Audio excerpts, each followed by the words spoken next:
അനുദിന വിശുദ്ധർ സെപ്റ്റംബർ 10 വിശുദ്ധ നിക്കോളാസ് ടൊളന്റിനോ. ഫെർമോ രൂപതയിലെ സാൻ ആഞ്ചലോയിൽ ഏതാണ്ട് 1245 വിശുദ്ധ നിക്കോളാസ് ടൊളന്റിനോ ജനിച്ചത്.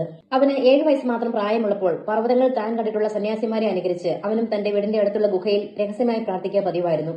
നിക്കോളാസിന് പ്രായമായപ്പോൾ അവൻ ധാരാളം അത്ഭുത പ്രവർത്തനങ്ങൾ നടത്തി. ഈ അത്ഭുത പ്രവർത്തനങ്ങളുടെ കീർത്തിയിൽ അദ്ദേഹം മതിമറന്നില്ല. നിക്കോളാസ് തന്റെ അവസാന 30 വർഷങ്ങൾ ടൊളന്റിനോയിലാണ് ചെലവഴിച്ചത്. തെരുവ് തോറുമുള്ള പ്രബോധനങ്ങൾ വിശുദ്ധന്റെ ഈ അപ്പസ്തോലിക പ്രവർത്തനത്തിന്റെ വിജയം അപാരമായിരുന്നു. വിശുദ്ധ നിക്കോളാസിന്റെ അവസാന 5 വർഷക്കാലം അദ്ദേഹം കിടപ്പിലായിരുന്നു.